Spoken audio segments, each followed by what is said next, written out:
Go live. Yep, we're live. Tell him. Tell him. All right, I'll tell him, son. Tell them that we're live. Tell them that we're here. So I've gotten like 11, no, like maybe 12 now, unsolicited spam calls today. Really? Yeah, I don't know what the hell happened, and they're mostly all different numbers. I got 2 calls from the number 1. Just one? Yeah, check weird. it out. It just says one. 1.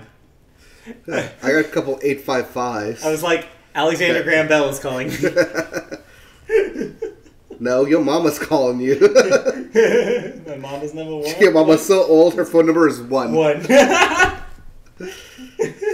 called me at 3:39 and they called me at 4:18. It's like, how can you have the number 1? Also, on the way in, I was behind a car that had a sticker that said, "Insane shafts." Like, shaft is insane? Like, plural. Insane shafts. Alright, we are posted. Okay. We're good to go. Let's talk stuff. Well, hi. Let's Hi. Let's get recording. Let's get ready. Alright, I think we're ready. I think we're ready. I think we're good to go. Hey, we're good to go for the Media Boat Podcast. It is Wednesday, January 23rd. 23rd. 2019. 23rd. Yeah, that's what I said. Yep. Okay. Are you a parrot? You're just going to repeat everything I say? Or like the last thing apparently. I say? Apparently. You get it. It's the Media Boat Podcast. It is, like I said, is Wednesday, January 23rd. We're live on YouTube right now. Yep. If you want to chat with us, go. Make sure you tune in or subscribe to us. It's true. We Hootsuite it out. Yeah. If you're wondering what we are, if you've never seen us before, Media Boat Podcast is your source for news about movies, video games, music, and television. Not necessarily in that order. That was a brand new order. I don't know where that came out. That was a random order. Came out of my head somehow. But my name is Matt. His name is Mike. I'm Mike. He's Matt. As I said, we go live. So find us on Twitter. I know we plug usually at the end, but Twitter at MediaBoatCast or on Facebook MediaBoat Podcast. To when we go live, we always tweet out and post out when we go live. Like always Wednesdays around 5 o'clock ish right now. Yeah, may change between 5 and 6. Between 5 and 6. We're a little fluid right now, but we'll hammer something down at some point. It holds water. You know what else holds water? The Media Boat Podcast. Hey! So let's get it started. We always start with movies, and we always start movies with last weekend's box office number. All right. So what was number 1 at the box office? Holy crap, this is a weird box office week. I know it is. For a couple of reasons. There's an animated film up there. There's a couple. And not what you think. Turns out there's 2. Yeah. Your number 1 movie, though, is not animated. But it did animate the pockets of M. Night Shyamalan. See what I did there? Yes. Glass, like we talked about last week, which is the sequel of sorts to 2 M. Night Shyamalan movies. Last year's Split and... 2 years Split. 2 years ago Split. Sorry. I've been doing this podcast too long. Yeah. And Unbreakable, which I believe is from 2002. Yes. And yeah, that debuted to $46 million. Pretty good debut. That thing's going to make its money back. It'll make its money back. Definitely. So yeah, people want to see those characters back again. People want to see some Bruce Willis. We may see some more... What would you call the next one then? What was Bruce Willis's character's name? Dunn? Oh, I thought he had some sort of nickname. I've never seen Unbreakable all the way through. I've seen like the end of Unbreakable. Okay. Where he became unbroken? Sure, yes. When they found out he couldn't break. I know nothing about it. But yeah, that was your number 1 movie. Coming in at number 2, last week's number 1, The Upside, dropped down a peg. $18 million to add to its $46 million total. So in 2 weeks, that thing has made as much as Glass did in 1. Not great, but it's hanging in there. Yeah, but it's cheap for it to make. So. It's also very inexpensive, you're right. Number 3, I think they're fine with that. Number 3, Aquaman, still there. Right. Making another $12 million. Yep. 306 domestic. That's big. As we said last week, it hit the $1 billion. Also, a quick side note, these are the 4-day weekend totals. Right, because we did have a holiday on Monday, Martin Luther King Jr. Day. So yes, this does include the holiday day. And the reason I bring this up is because of our number 4 entry. Yes, number 4 is the crazy one here. I didn't anticipate there being this many people who still care about Dragon Ball Z. But here we are, Dragon Ball Super Broly, which is the name of this movie. It's Dragon Ball Super : Broly. Yes. Broly is a character. Yes, Broly is a character. He's a pre-existing character. He's been a character in this universe before. So, here's the weird thing. And this is a movie about him. So, here's the weird thing about this film is that... So, this is a film about the character Broly, who is non-canonically a character in the Dragon Ball universe. Wait, hold on. Is he canon now? Now he is officially canon. Why wasn't he canon before? Because he was not a character designed by Akira Toriyama. He was created after after Dragon Ball. Okay. And after Dragon Ball Z.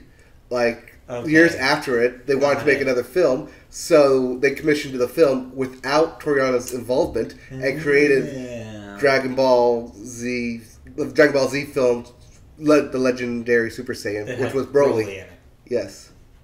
So now there's been reclaiming Broly. This is just basically we like this character. We're going to make him matter. Toriyama saying, "I'm going to make Broly canon. This is canon Broly now." Canon Broly. Yep.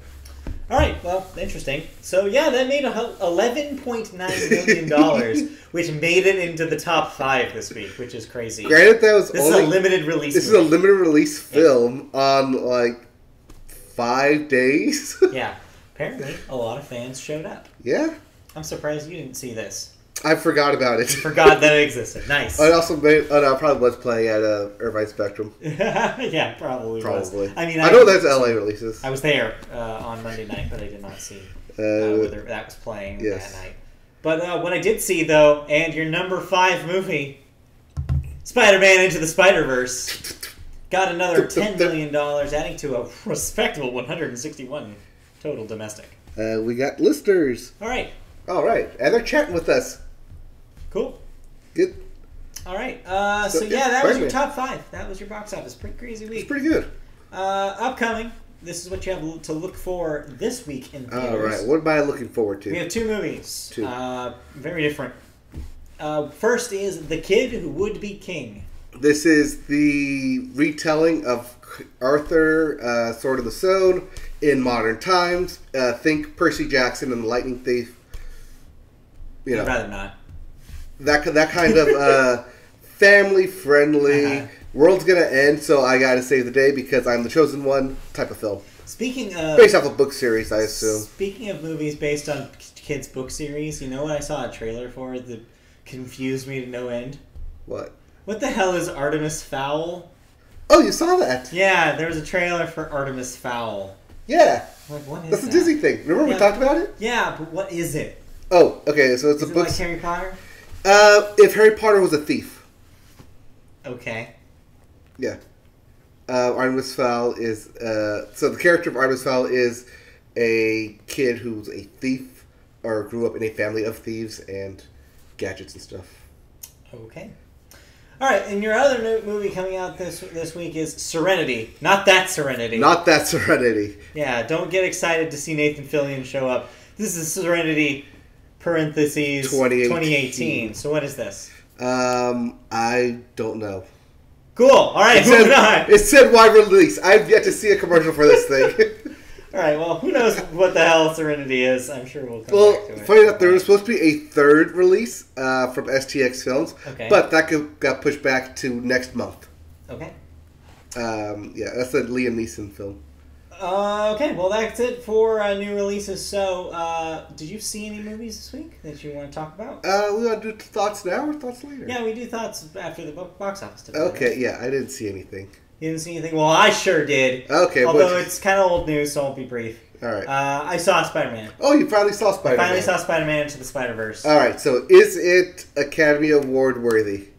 Hell yes. That thing was amazing. I loved every second of it. I think it did crazy inventive stuff with animation that I've never seen before.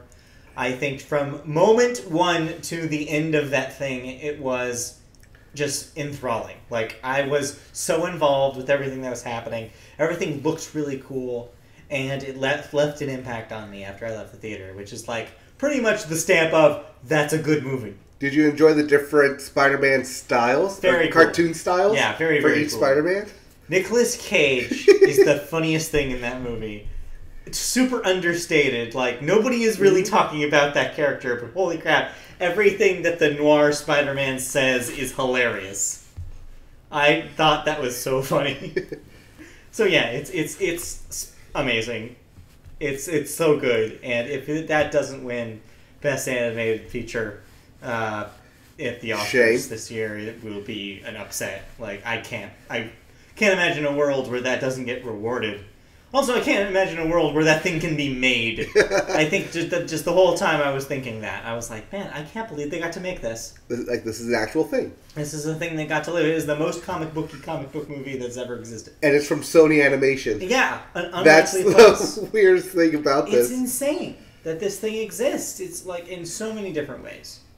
But yeah, ultimately I liked it. And ultimately it's a good segue into our next section where we talk about the news. So, speaking of the Academy Awards, indeed, the nominations were announced yesterday. Spider-Man's a good movie, but you know what else is a good movie? All these other movies that the Academy is presenting awards to, or at least some of these will be presented awards. Others will be disappointed. But yes, it's that time of year again. The Academy Award nominations are out. Yep, there are 8 up for Best Picture. Yep, and I'm pissed again because it's like, if you don't use that full 10, all people are going to talk about is what was snubbed. Right. And sure enough, people are talking about what got snubbed. But your nominees include Black Panther, surprisingly enough. Black Panther, Vice, The Favorite, Bohemian Rhapsody, A Star is Born, Green Book, I'm blanking on the two. Let's see. Green Book, Star is Born, Black Panther, Bohemian Rhapsody. You're missing The Favorite. I said The Favorite. Okay, you're missing... Yeah. What are we missing? Oh, Roma. Oh, Roma. Duh. Yeah. And, shoot. Vice. I said Vice. Did you? Yes. Vice, Favorite, Roma, Bohemian Rhapsody, Green Book, The Favorite. You said Favorite twice. I said The Favorite twice. Black Panther. Black Panther. Anyways, you get the idea. Yes. There are a lot of good movies in here. You've seen most of them. I've seen 6 out of the 8. It's not bad. Yeah. Considering. The only 2 I didn't see are Green Book and The Favorite. Black Klansman. Black Klansman. The other one. That's right, Spike Lee. Yeah. Yes. Yes. Yeah, Green Book and The Favorite are the ones I haven't seen. I will probably end up seeing The Favorite at some point. Yeah, you'll see. The Doctor has expressed interest in it. But yeah. So, in case you're wondering about records this year, Roma and The Favorite are leading this year with 10 nominations each. Mm-hmm. Black Panther is up for 7, including Best Picture. Black Picture. Wow, what a Freudian slip. Best Picture, which is, that was the surprise of the night. Yes. I think a lot of people were contentedly surprised, I guess you could say. Yeah, but I put this one up there, like, with Up, when Up got nominated. Right. It's like, there. It's about time it got nominated. Yeah. Yeah. It's there because it's the Academy saying, like, yeah, we can do this. It won't win. No. There's no chance in hell that it will win, but it's cool that it's there. And it's definitely makes that become the crown franchise currently of the Marvel universe right now. Is like the fact that they have proper critical respect for that thing is kind of amazing. Just plaster it on the box now. Academy Award nominee. Award nominees for Best Picture. Spike Lee finally nominated for Best Director, the first time since he won for Do the Right Thing. Yes, which was back in 89. 89? I would say 88. 88, I think. Lady Gaga got that nom for actress that we thought she was going to. She also got it for Best Original Song. Yes. For Shout Shalalalo. Yes. And Bradley Cooper snubbed for director, but nominated for actor. Yep. Which is interesting. Yeah, basically it was a combination of a lot of really easy, like, predictable moves and the occasional weird surprise. Like, there was every once in a while there was something that I was like, okay, that's kind of surprising that it's there. Yeah. But if you want to see all 8 Best Picture nominees, you can go to your local AMC and see 7 of them. Wait, what happened to the last one? That's because AMC will not be showing Roma as part of its annual Oscar award. Because it's a Netflix film and there are competitors. Yes, and because even though Netflix has previously said we will give you like the proceeds from it, like they don't care. They just didn't want to do it. They don't want to bother. Yeah. They don't want to play ball. Nope. But if you haven't seen the rest of those, you can watch Netflix at home. Yep. Roma at home on Netflix. But yes, the actress from Roma got nominated. Yes. Roma is nominated for Best Foreign Film as well as Best Picture. Right. So look for it to hit both, maybe? Definitely foreign. Well, yes. But it would be crazy if it won Best Picture and not foreign. Well, yeah, it would be crazy if it won that. Yeah, that would be insane. But yeah, I'm going to say it right now. That's my prediction. I think Roma is your Best Picture. Roma is Best Picture? I think so. I think it checks the boxes when you talk about traditional Oscar winners. It's a artistry first movie. It is a director-driven movie. It is a beautiful cinematography film. It's got the cinematography It's got the long shots. It's got the nice outside to inside transitions that doesn't lose. It's the prestige pick. It is. I think Vice is your next most likely. Because that's if they don't want to go so prestige-y that they choose Roma and they want to go a little bit more populist, they go with Vice. But everything else is just there for show. Right. I don't believe anything else can win. I think The Favorite has a chance based on acting ability. The Favorite might have the actors' power, but if we've learned anything from the last 2 years specifically, acting's not that doesn't mean anything anymore. That used to be the trick. Yep. Back in the day, that's what got me wrong in a couple of years in past predictions. It's what lost me the Oscar race when I predicted that Silver Linings Playbook would win years ago. Right. Is that I thought because SAG was behind it that they would win, and they didn't. Same thing for the last 2 years. Like when you're talking about Moonlight and Shape of Water, those are not actor-driven movies. Right. So yeah. They're auteur-driven films. Right, which is why I think what Roma is. Recent track record makes me think Roma. Where are you at in the Best Picture race? Yeah, I'm Roma. I'm Alfonso Cuarón for director. Yes, definitely. I think it's definitely his year this time. I think Spike Lee nominated for writing for BlacKkKlansman? No, weirdly enough, he's not nominated for director, but not for screenplay. Yes, speaking of snubs, 8th Grade also got snubbed. Yeah, nowhere to be seen. And your favorite movie of last year got snubbed. Yes, most importantly, that's what I was going to bring up. We're not mentioning that. But yeah, the Mr. Rogers documentary. My Neighbor snubbed in the documentary category. Yeah, but a stacked documentary category this year. So I'm going to project that the RGB.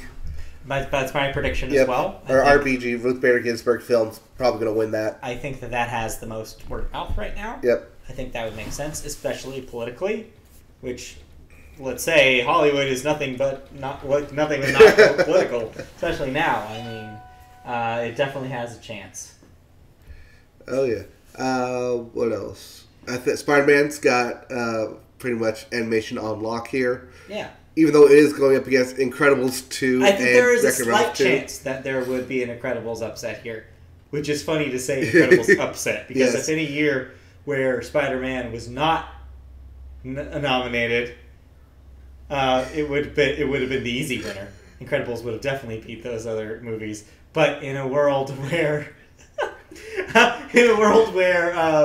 Spider-Man exists, there's no way it doesn't win. Right. Speaking of shorts... Bow got nominated. Yes, and I think that has a strong chance. Yes. Because it is the one that most voters have probably seen, which helps. It does. Yeah. All right. We could talk for hours about these nominees. And we will in a special Oscar broadcast. Yes, when we get closer to the Oscars, we will do a special podcast where we will focus and predict every single category. So look forward to that. That's coming up later in the year. Or I guess not in the year. In next month. Yes. The Oscars themselves are February 24th on NBC. Still hostless. Yes. But on a revolving door. Or ABC, my bad. ABC. Yeah, ABC. All right, cool. So let's move on then and talk about another side of the Disney umbrella, which is Pixar. Oh, yes. Pixar had a surprise move this week. And no, it didn't involve that other dude who used to run the place getting a job somewhere else. Yes, I did mention that. We did mention that. No, we will mention that. It's in the story here. But who are we talking about? What we did talk about is that the Unkrich, the man who was taking the place as the head of Pixar, now no longer doing that. Nope. He is leaving the company after 25 years. He, of course, was the director of Toy Story 3 and Coco, arguably the 1 and 2 best movies that Pixar has ever done, according to one Media Boat podcast.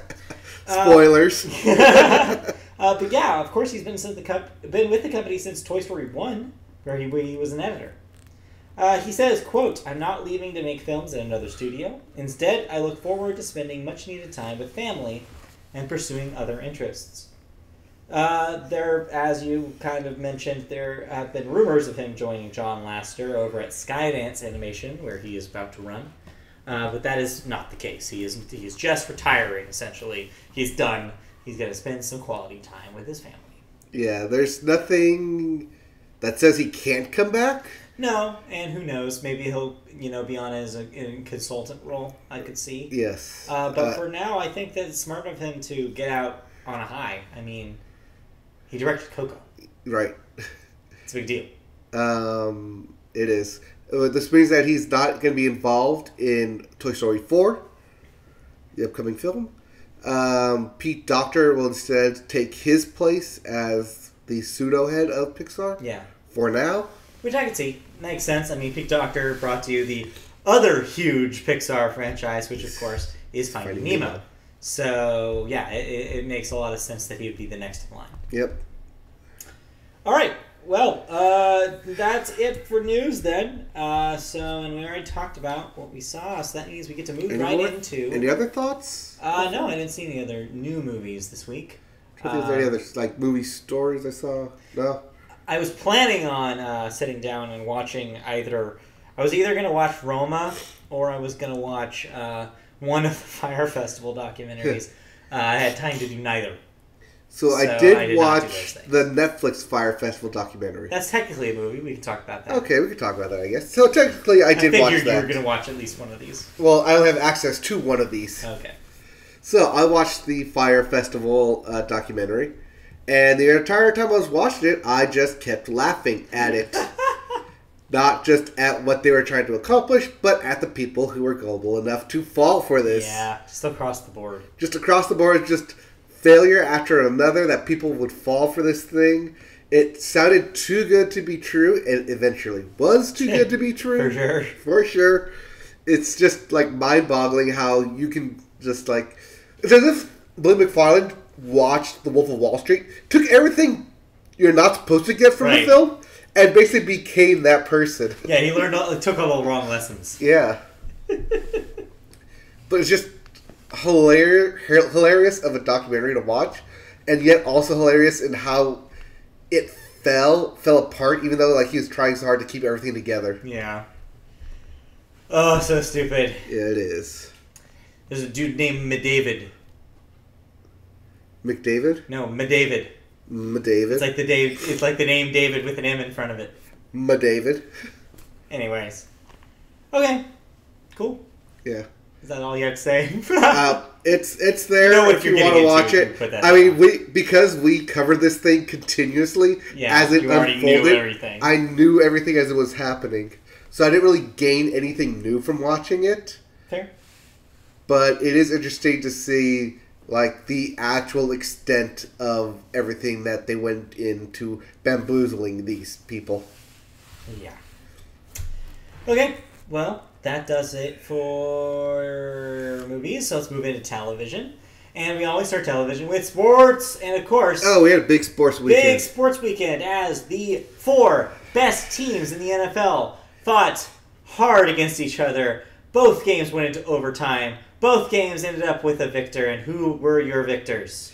The Los Angeles Rams will be led by Sean McVay to take on Bill Belichick and the New England Patriots. So you have the battle of the Goffense versus the GOAT. The Ram versus the GOAT, yes. Ram versus GOAT. It's a classic barnyard showdown. But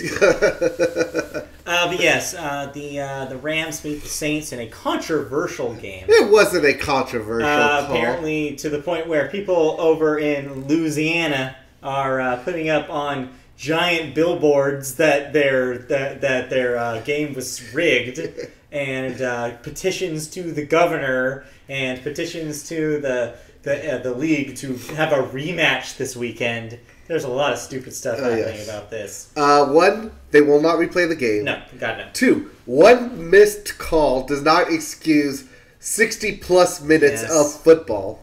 Yeah, there's no... 3, Greg Zuerlein had to kick a 47-yard field goal to go into overtime, and then kick a 57-yard field goal to win. And D, the Saints got the ball first in overtime.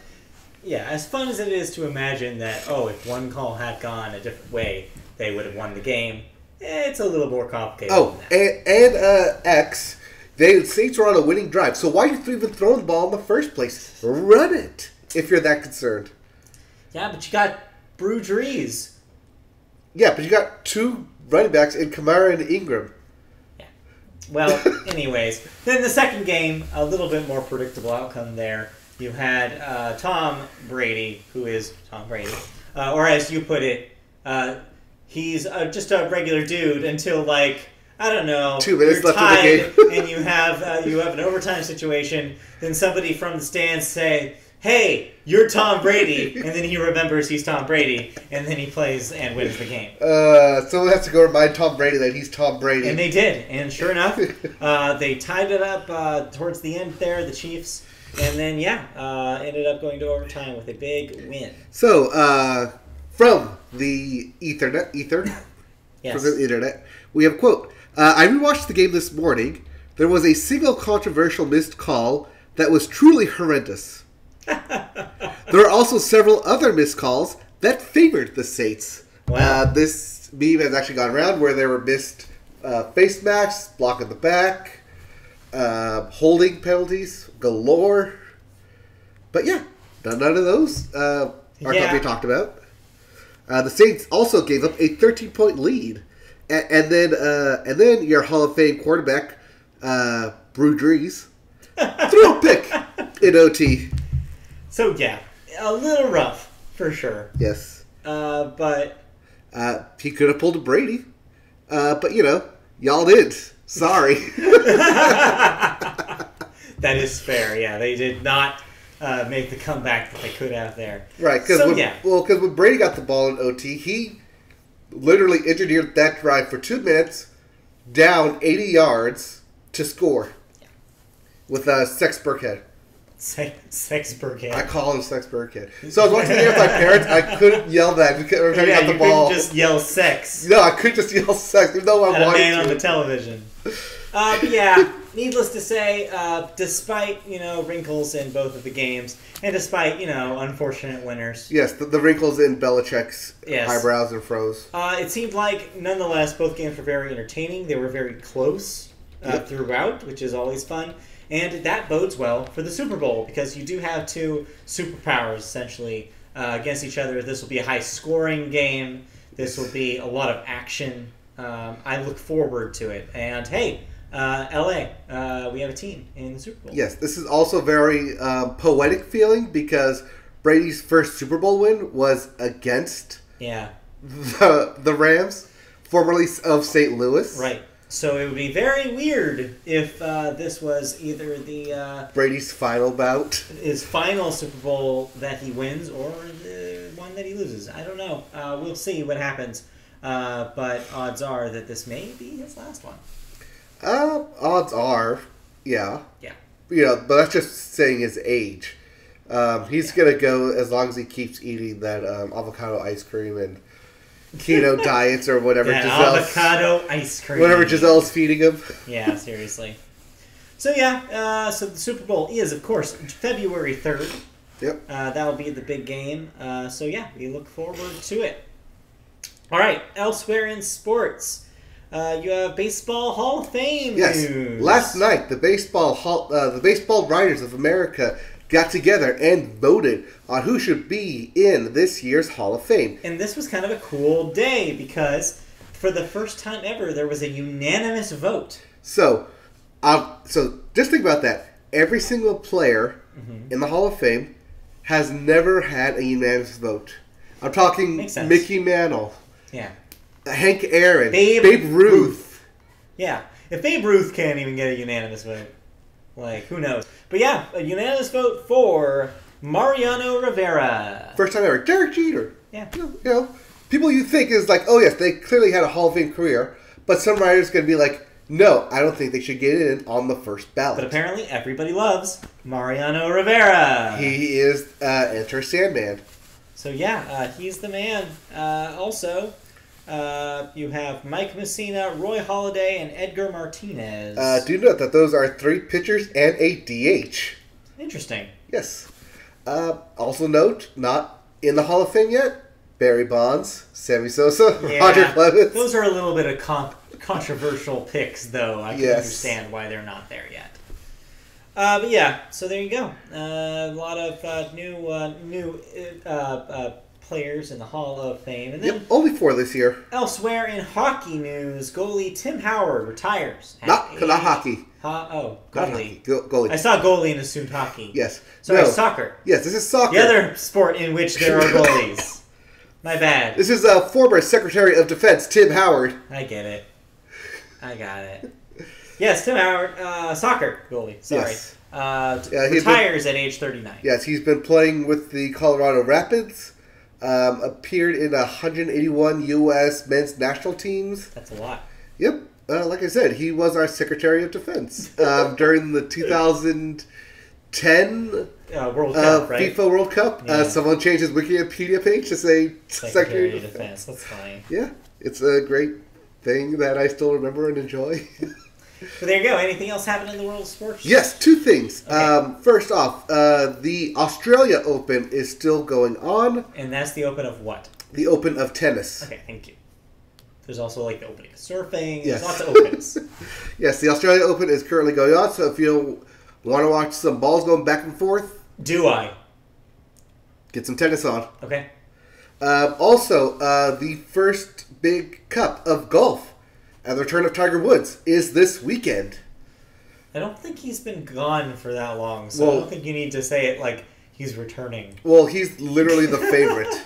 I was watching ESPN the other day. They said, give me Tiger Woods against everyone else in the field. I bet he'll win. Wow, okay. It's like, I'll bet my house they'll win. You know, it sucks that he's good again. Like, why does he have to be good again? He's I would have been totally happy if he was just bad for the rest of his life. If he's just mediocre. Yeah, just always in the top 5, never the 1. Get his comeuppance. Whatever. Anyways. Yeah, he's still good. Anything else before we move on to television news? Anything else? Basketball has reached the halfway point. Get those All-Star ballots in, as well as hockey ballots in. Those are still going on. Those All-Star breaks will be in February next month.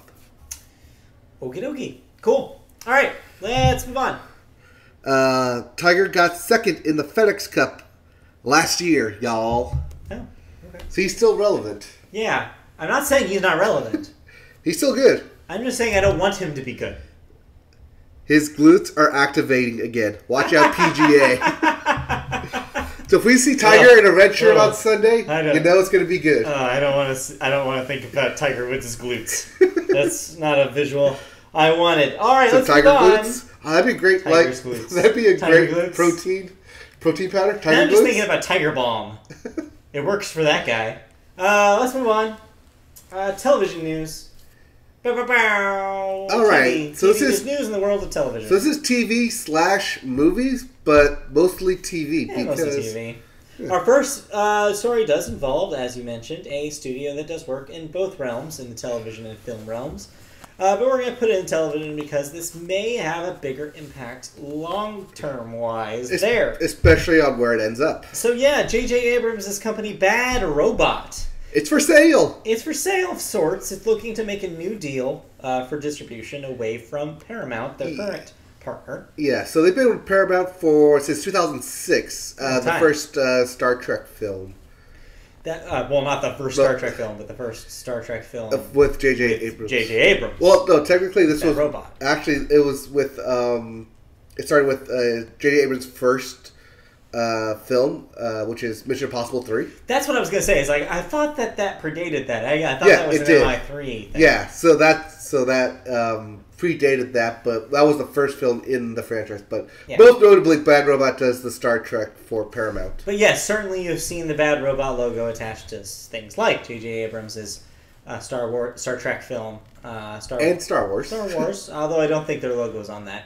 And also television, such as J.J. Abrams' Lost. Yes, Lost. And I want to say Alias. Alias was him. I want to say as well. But yeah, well, so they're getting away from Paramount, and it looks like the vultures currently checking out the body here include Universal, Disney, and Warner Brothers. Those are some pretty big vultures. As well as even Apple, making an interesting alternative to those entertainment. That's not a vulture, that's a snake. Yeah, that's a snake. I mean, Apple, yes, they've fallen on some recent financial hard times of sorts. But they're still a billion-dollar company. They still have money to buy stuff. Cash. Yes. It's not that they're hard on, and really. That's the interesting deal here is that because Apple is so flushed with cash that they could just straight up make a cash offer for Bad Robot.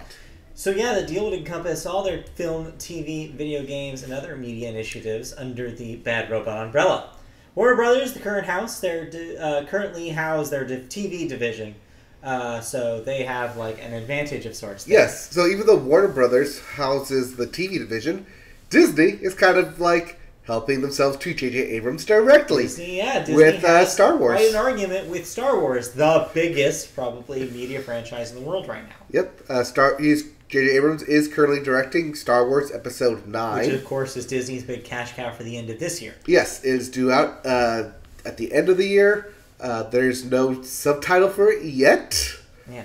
But Super Bowl is right around the corner. But if anybody's going to make a bid, it has to be bigger than what Paramount has already been paying them yearly, which is already 8 figures big every single year. Oh. Yeah. So whoever wants them has to pay for it. Just think of that. That's $10 million minimum per year. Every single year that they've had a production deal with them. So that's insane.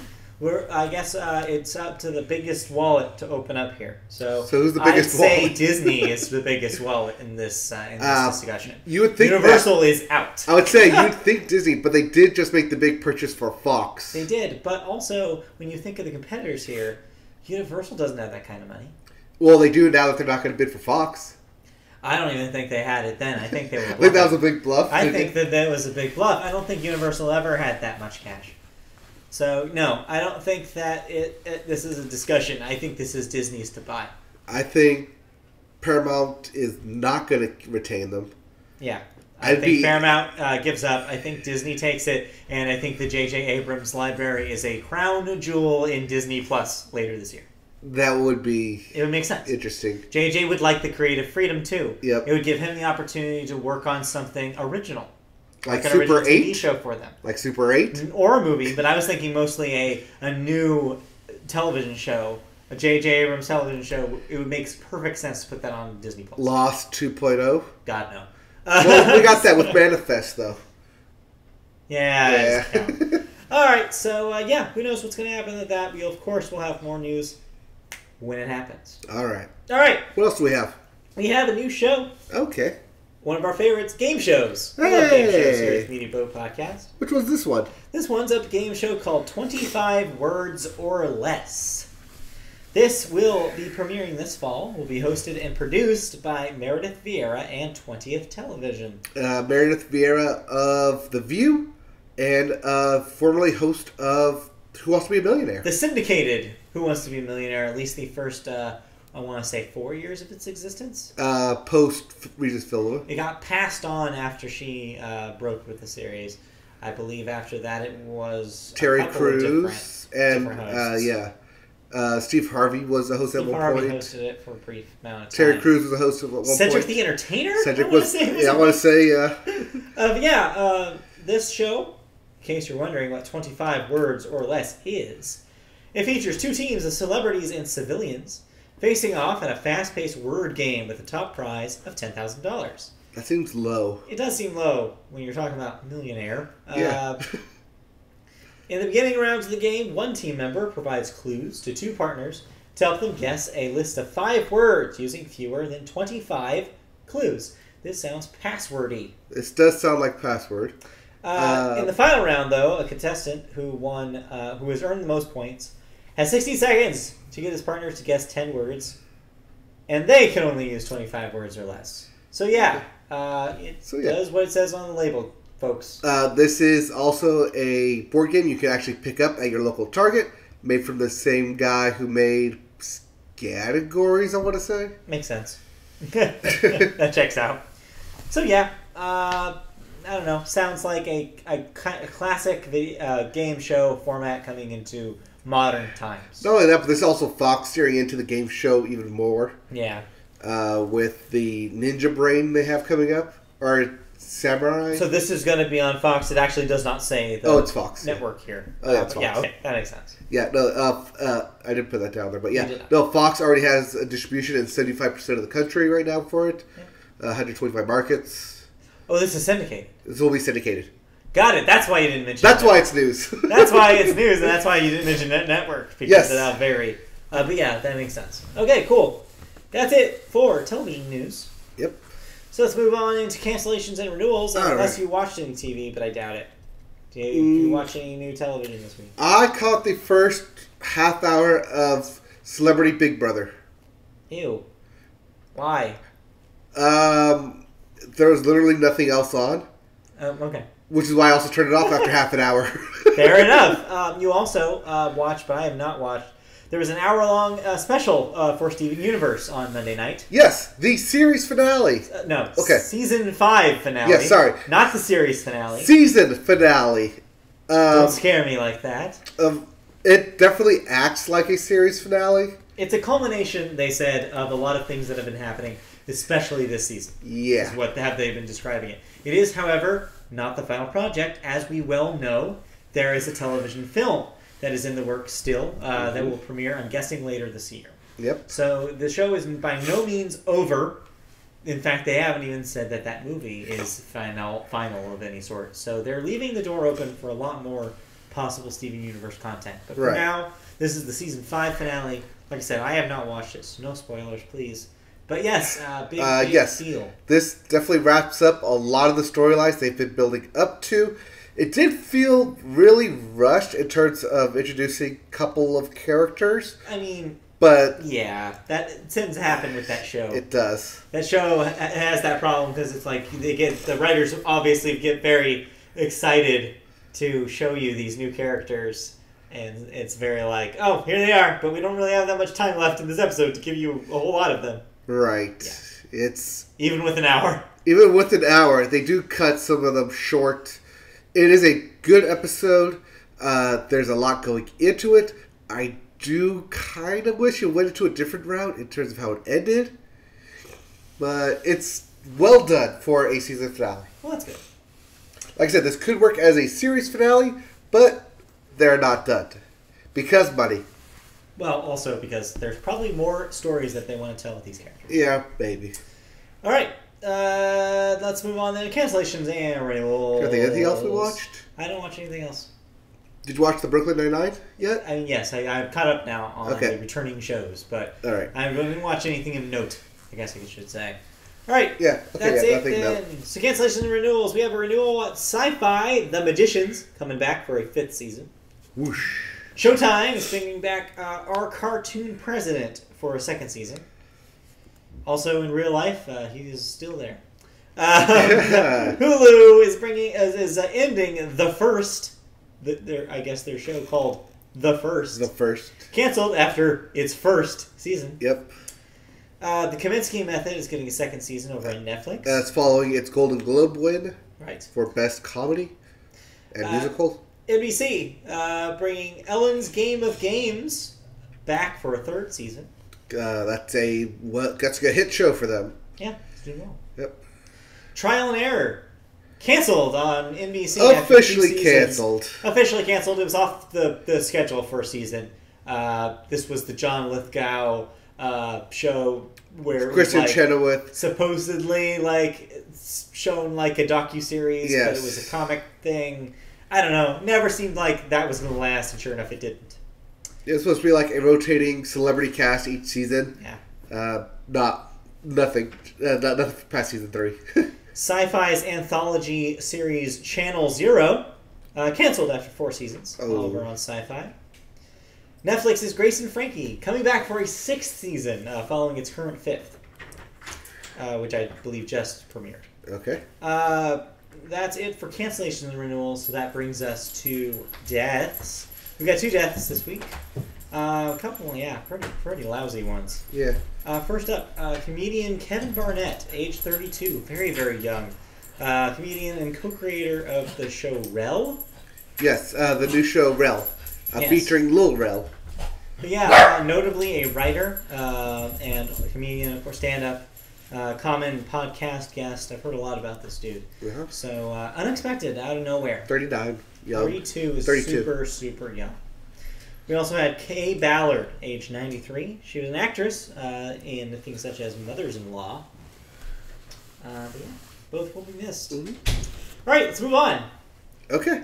It's time to do the swap because it's time to talk about music. All right, we always start music with the Billboard. Billboard. If this sounds familiar, it's because no change since last week. Yep. That means your Hot 100 includes Sunflower by Post Malone, Sway Lee. Number 1 song, still. Number 2 is Without Me by Halsey. Number 3, Thank You, Next by Ariana Grande. Yep. Number 4, Sicko Mode with Travis Scott. Yep. And 5, High Hopes. This has not changed in 3 weeks now. No. The content moved around They shuffled last week. But otherwise they're identical. Yep, all right. In your Billboard 200, your albums list, we have Hoodie Season with A Boogie with the Hoodie. So you didn't listen to a new album. I didn't have to listen to anything else new. For number 1 album. Yep. We also have I did listen to other new. I Am Greater Than I Was by 21 Savage. Yep. Number 3, Spider-Man to the Spider-Verse by various artists. Number 4, Championships by Meek Mill. And number 5, Beer Bonds and Bentleys by Post Malone. Again, none of that has changed. Yep, we're here again, so hopefully next week we'll have some enough new releases caught up to change this up a little. I thought they would hit this week, but maybe I thought so too, but yeah, I was shocked when I tuned in to the Billboard site last night and said the same exact thing. All right. Here we are. Yep. But that means we have new releases. We do. Not as crazy of a week as last week, but still some stuff. Yep. So, in case you want to know what you're going to be listening to this week, let's find out. We have Backstreet Boys with Dinner. Or DNA.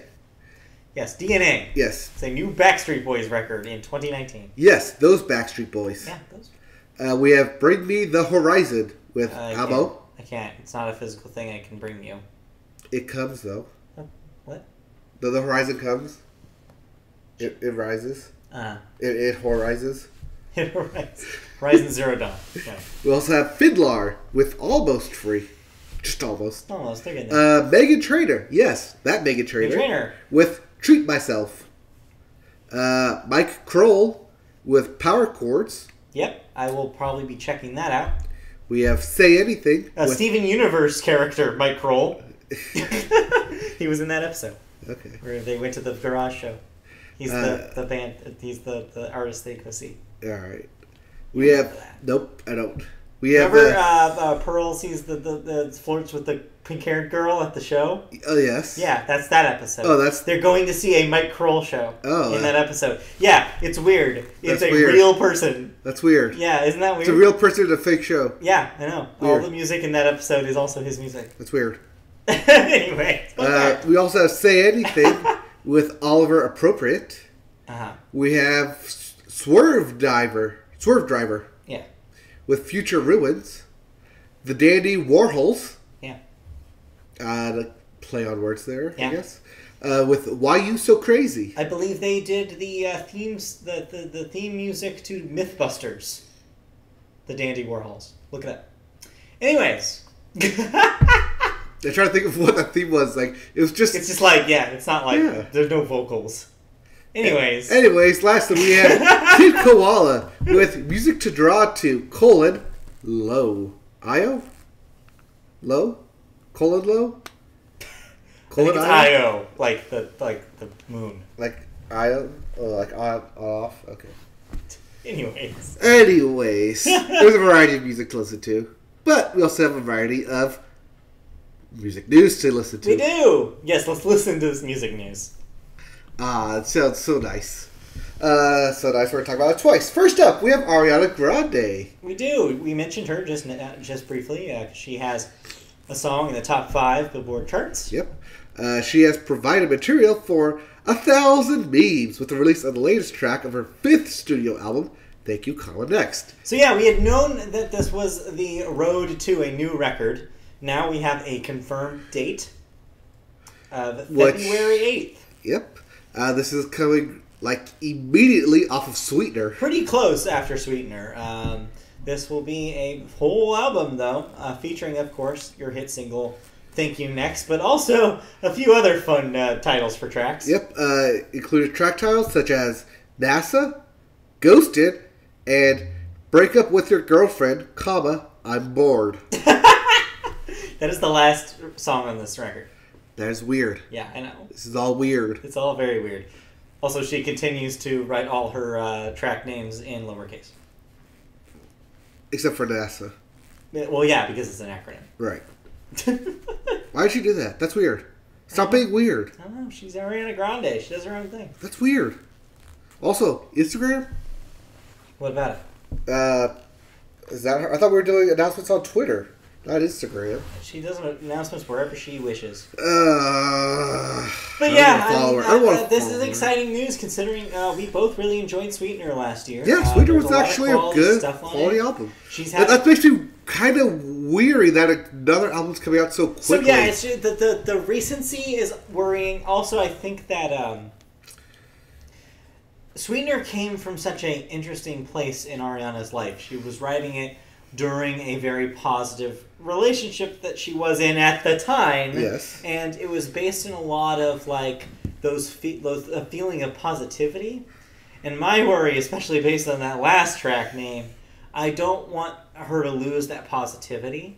And so I don't know if I'm going to like this as much. But also, I haven't heard any of the other songs. So I'm going to try to withhold judgment until this thing's out. Well, when other bands have put out albums so recently, they're usually double albums, and they're longer, and they suck. Yeah, I mean, we have a very similar situation with the 1975. We're also expected to drop another album before the end of the first half of this year. So, yeah. Just put your best stuff forward. You would think, but here we are. Putting your best stuff forward. Yeah. Spotify. We've yet to talk about them this year. Yeah, it's been a bit since we've had some Spotify news, but here's a doozy.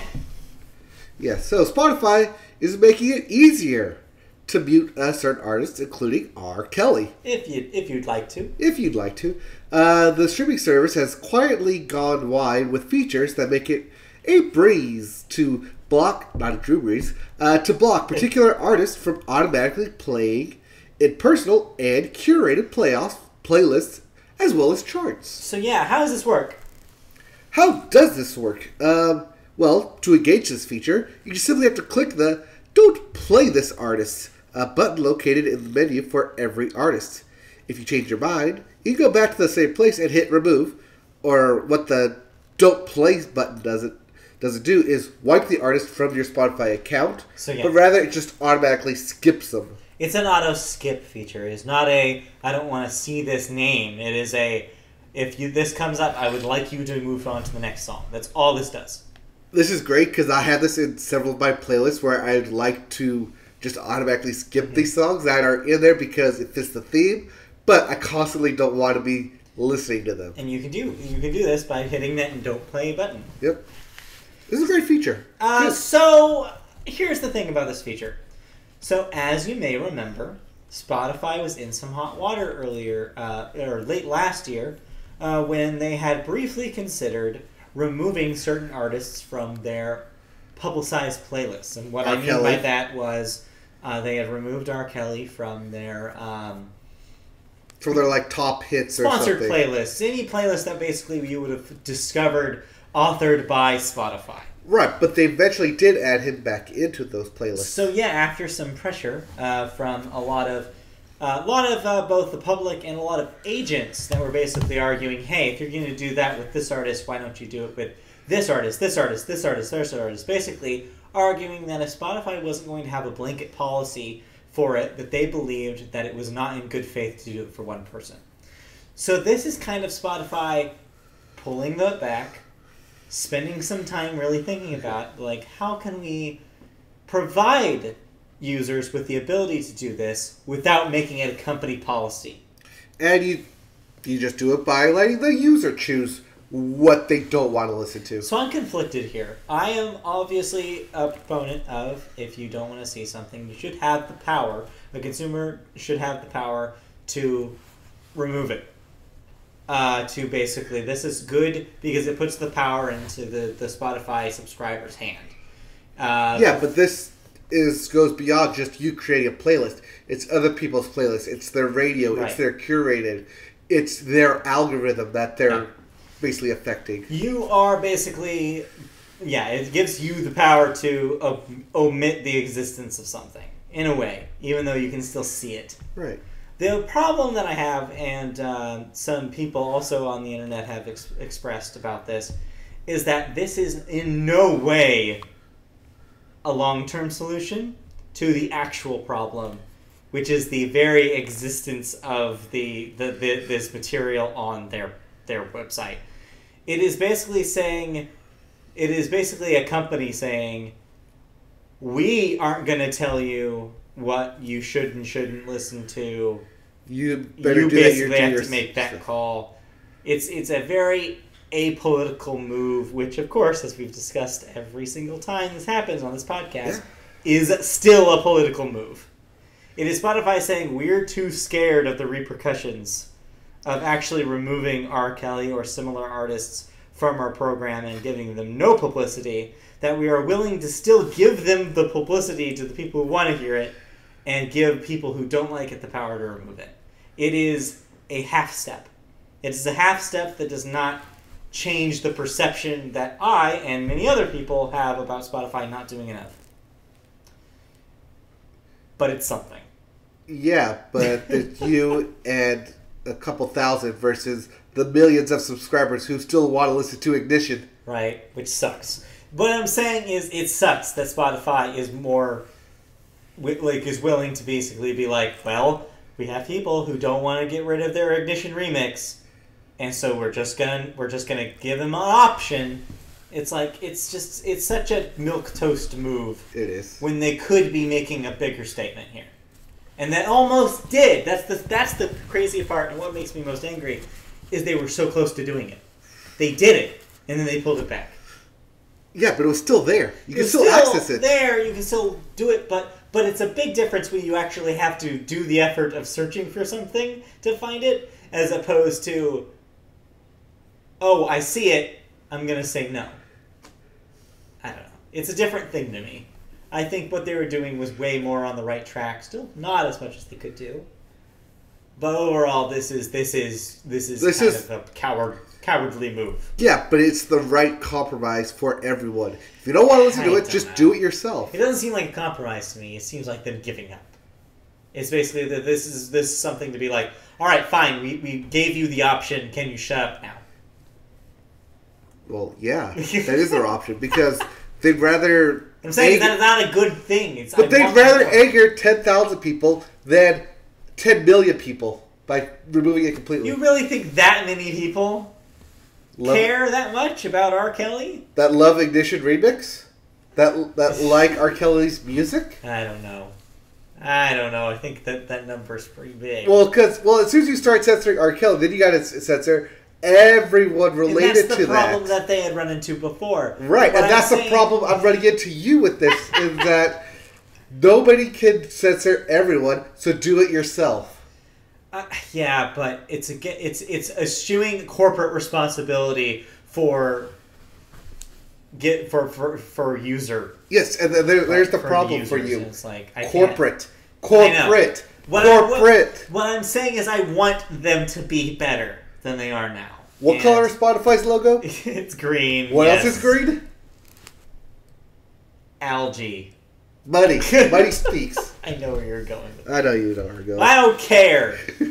I want to believe that they can be better. And I want to believe I can fly. Oh, okay, let's move on. All right. Please, on that note.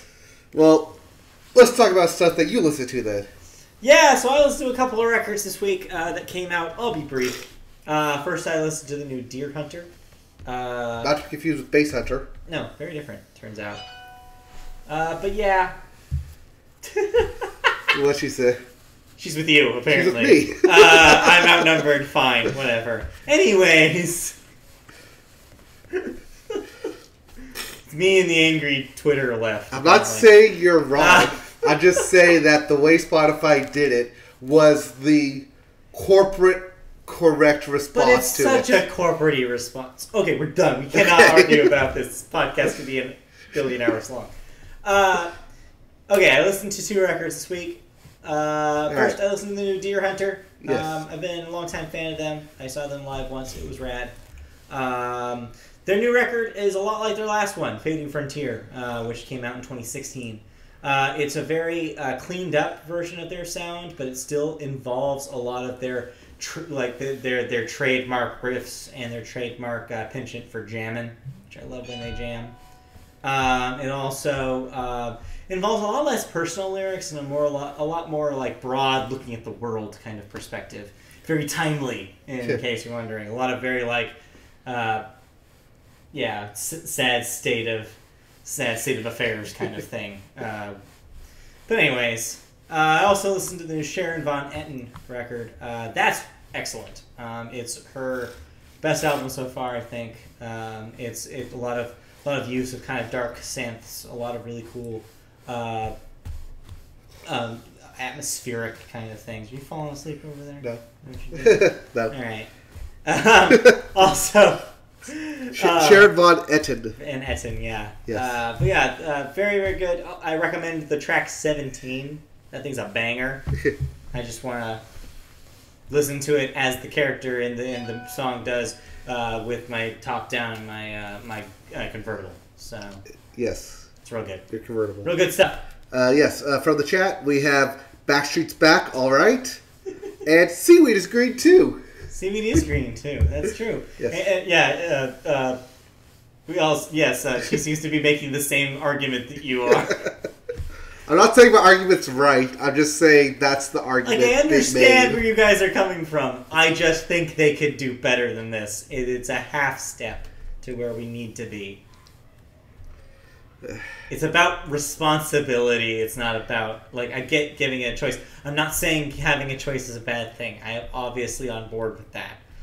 You should have, I literally opened up my argument saying that I think that in any case, consumers should have a choice about what they see and what they listen to. I believe that. However, Spotify could be doing more and could be taking a stand here, and they're not. That's all I'm saying. I think they're going to stand behind their wall of cash. Anyways. I want a wall of cash. Dude, that'd be so great. Wouldn't that be good? Yeah, just a wall of cash. Hang out.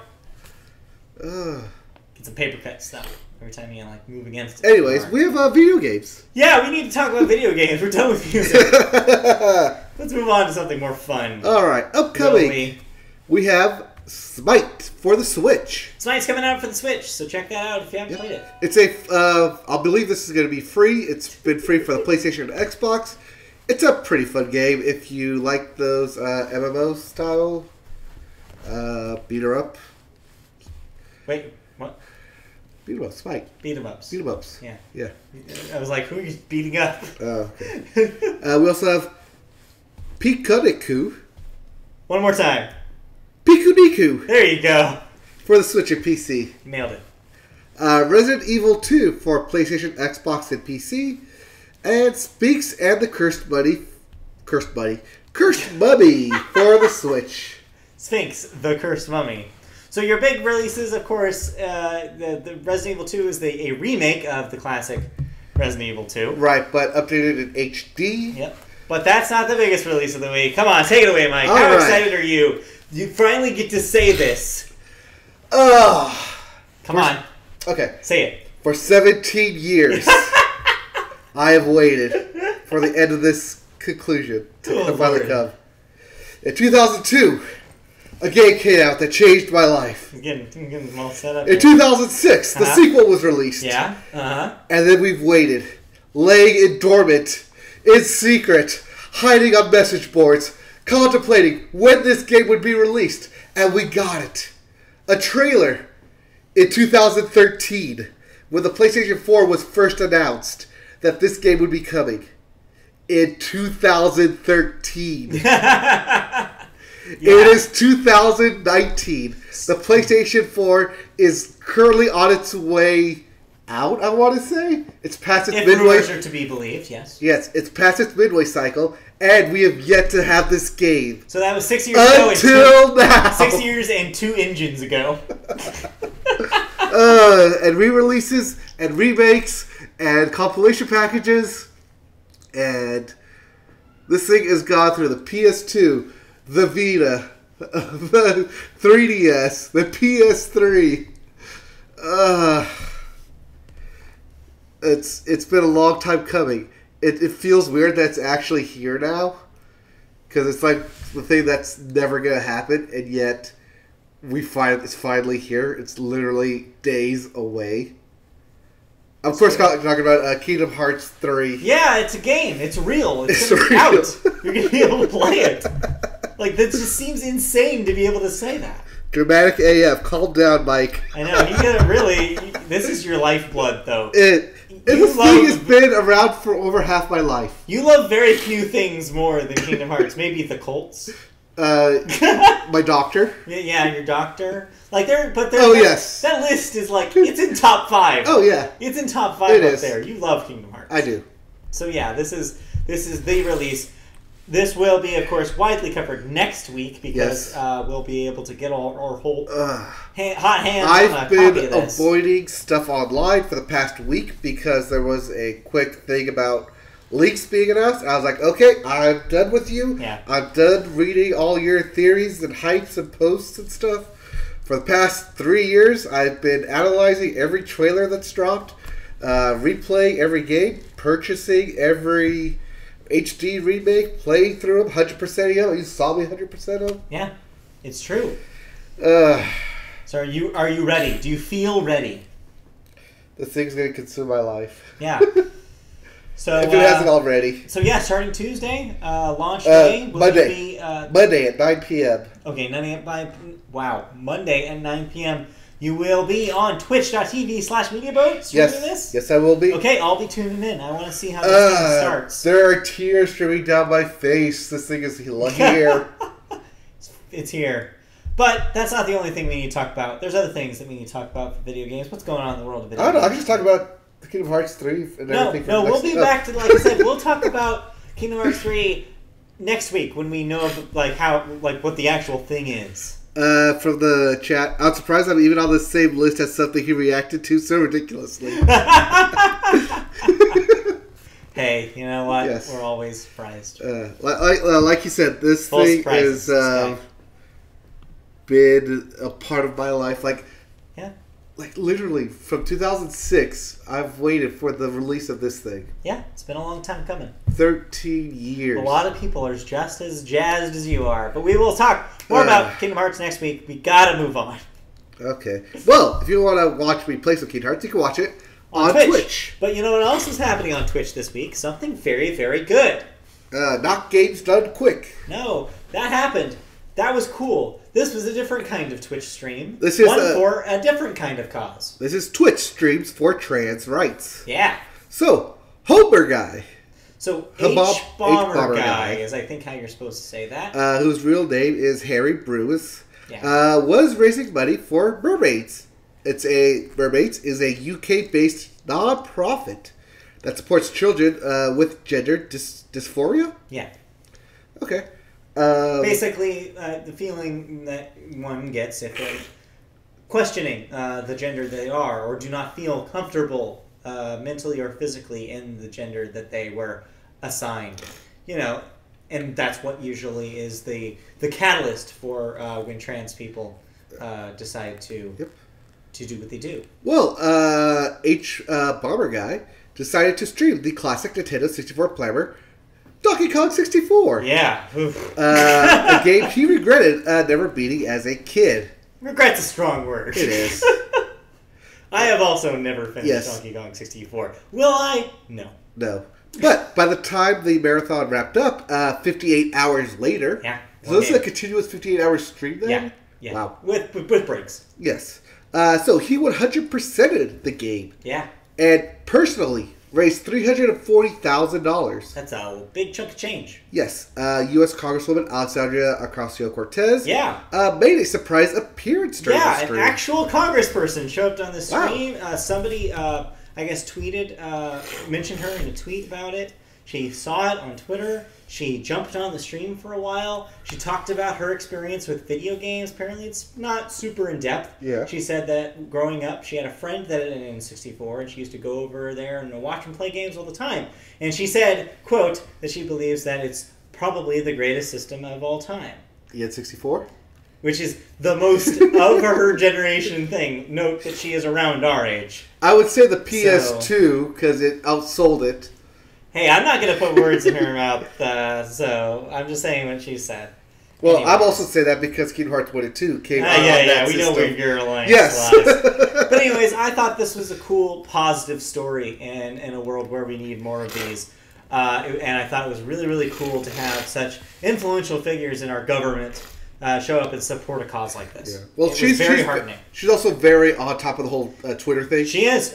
She is very, very active on social media. She has a way of at least appearing like she has tapped into our generational zeitgeist. Yeah. And if she keeps that going, I think that means very, very good things for the future of our government, I think. But I'll get off my soapbox now. Move on. Okay. Let's move on to Kingdom Hearts. Yes. Wait, no, not Kingdom Hearts. No. So, like I said, two things in my life keep trying. Are high on my list. One of them, for better or worse, you could say, is Power Rangers. Yeah, you love Power Rangers. It's like a thing that I guess you loved as a kid that you just kept loving. There's still things to love about Power Rangers, including video games. Yeah, every once in a while they put out a video games with these guys. This one is called Power Rangers: Battle for the Grid. It is a new cross-platform fighting game from Hasbro, Lionsgate, and developer Edway. The game gathers new and classic Rangers and villains together for team battles and utilizes a new streamlined combat system, described as an easy-to-learn but hard-to-master fighting game, meant to put a fresh and modern spin on the Power Rangers franchise. Now, I know a little bit more about this game because this story actually follows the comic book story of the current Shattered Grid, where they introduced the evil Tommy, Lord Dragon. Okay. And so that will also be playing a factor here. So there's some real serious Power Rangers lore going on here. Oh, yes. No. This current Shattered Grid series, actually it's like two parts of Shattered Grid, pre and post. Yes, I'm that nerdy on Power Rangers. Yeah, I'm not surprised by any of this. I knew putting this story in, I was like, oh, he's going to probably be able to talk a lot about this. Yeah. But, no, this is actually really good. I really liked that story arc of the Shattered Grid series.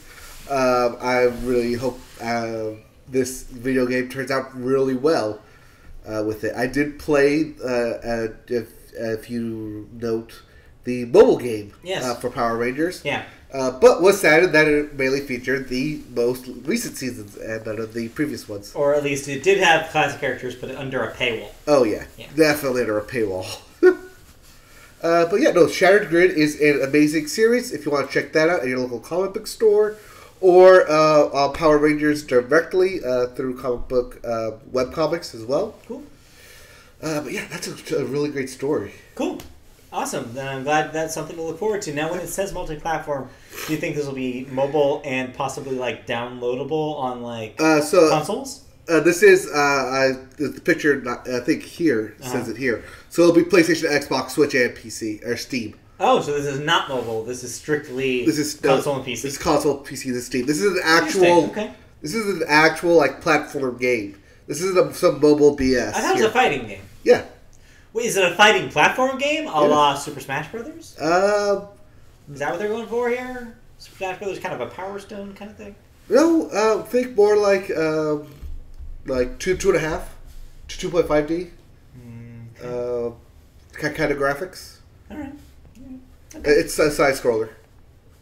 So it's like a brawler? Yeah, like, I'm very confused. The story I read just referred to it as a fighting game. Okay. So I that's what I assumed this was. All right. I maybe think of something else then.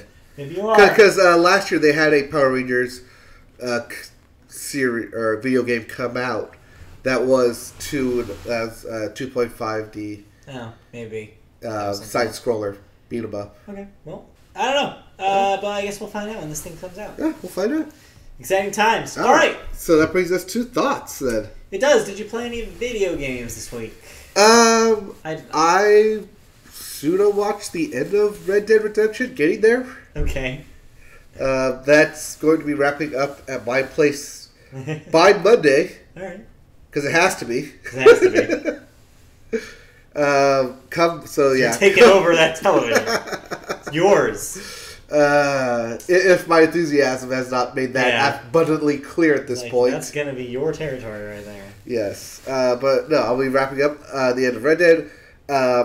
Having watched like 75% of that game, I'm glad I'm not playing that because traversing between each setting, even though it's long and you'll get some backstory to it, it's just a really long time to be on horseback while you're waiting for the thing to load. Oh, for sure.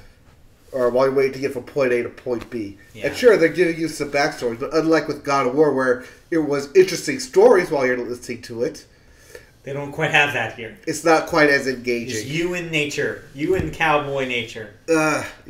And TB12. Yeah. All right. Well, that does it then. All right. Did you play anything? I did not play anything. All just more Super Smash Brothers. So, yeah, I've got nothing. All right. So then we're good to plug away? We're good to plug away. That is it for the Media Boat Podcast. If you would like what you hear, you can find us live every Wednesday night. That's around the hours of 5 and 6 Pacific time, p.m. You can find that on YouTube. Just search YouTube for Media Boat Podcast. Find our page, like and subscribe, and you'll see when we go live.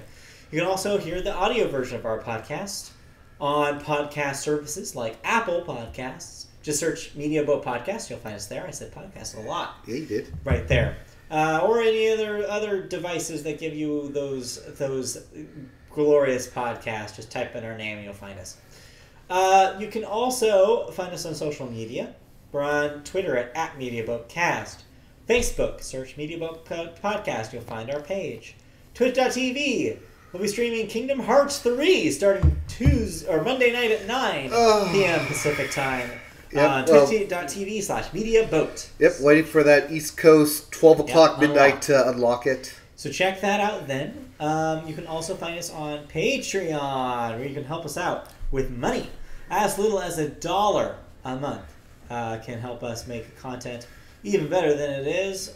Make new content that you haven't even seen before. You can even request stuff. I don't know what the hell you can get because we don't have any yet. So be our first patron. Go on there and donate, and we'll appreciate you forever. We'll get you special things. That'll do it then for this episode of the Media Boat Podcast, and we'll be back next week with Kingdom Hearts stuff. With Kingdom Hearts and more Kingdom Hearts. All right, thank y'all for listening. We'll be back. Bye. Goodbye. All right. You got anything else for the YouTube after show? No, nothing for the after show. Just after show? That Christy says I'm wrong. Yep. And it's okay, but it's okay because you still like me. Apparently.